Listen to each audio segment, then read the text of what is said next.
भाग्यलक्ष्मी। अहो ती काशी नाही का, ती तिच्या यारासोबत पळून गेली। हो ना, अहो तिने संजयला धोका दिला। मग आता मी काय करावं असं तुम्हाला वाटतं? नाही म्हणजे कसं आहे, संजयला खूप मोठा धक्का बसला या सगळ्या गोष्टीचा, आणि त्याला सावरण्यासाठी ना मला असं वाटतं की आता आपण लवकरात लवकर चित्राचं आणि संजयचं लग्न लावून देऊया। मला एक सांगा कामिनीबाई, माझ्या मुलीने बिजवराशी लग्न का करावं? समजा ही तुमची इच्छा असेल तर मी हो म्हणे नाही, पण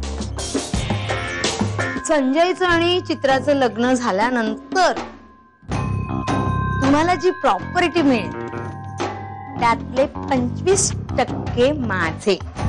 तुमची ही अट मला मुळीच मान्य नाहीये। आणि प्रश्न राहिला संजयचा, तर त्याच्यासाठी मी 100 मुली उभ्या करीन। आई, भिराई देवस्थानाच्या कार्यालयावर पडलेला दरोडा, त्याबद्दल तुला माहित असणं स्वाभाविक आहे। खरं म्हणजे तो दरोडा पडलाच नव्हता। मंदिरातले सगळे दागिने बाप्पाजी घेऊन पळालेत। म्हणजे माझी शंका बरोबर होती तर। हे बघा मॅडम, संजय मोहितेंचा अपघात झालाय। काय? तुम्ही ताबडतोब मुंबईच्या जीवनरेखा हॉस्पिटलला निघून या। ओके? हो हो, आम्ही ताबडतोब निघतो। हा, लगेच निघा। आई भिराई, संजय आणि काशी सुखरूप असतील तर तुझ्या उजव्या बाजूचं फूल पाडून उजवा कौल दे। आई भिराई, कौल दे। उजव्या बाजूचं फूल पडलं म्हणजे संजय सुखरूप आहे। हो हो, सुखरूप आहे। बाकी लोकांना दाखवायला माझ्याकडे हे फोटो आहेत ना।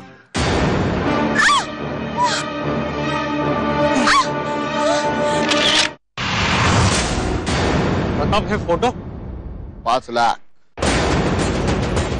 लाख रुपये किंमत आहे यांची।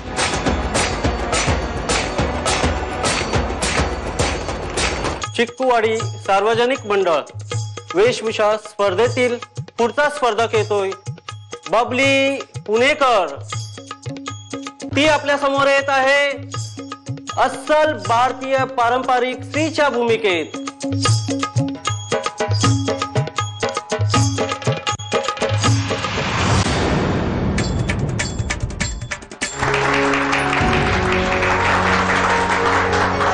साहेब, मला प्लीज, आम्ही तुमच्या घरी फोन केलाय, तुमच्या घरची माणसं येतील आणि मगच आम्ही तुम्हाला सोडू। मला कळतंय सगळं, पण मला प्लीज जाऊ द्या। माझी काशी एकटी तिकडे घरी। Please mister Sanjay, please.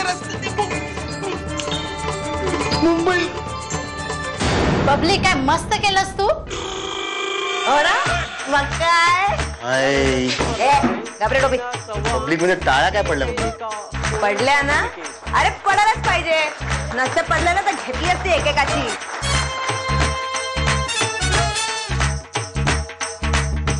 तर आता मी आपला जास्त वेळ न घेता निकाल जाहीर करतो। पब्लिक तुलाच मिळणार पहिला प्राइज। दुसरं बक्षीस मिळालंय भारतीय नारी बबली पुणेकर हिला। पब्लिक तेरे को दूसरा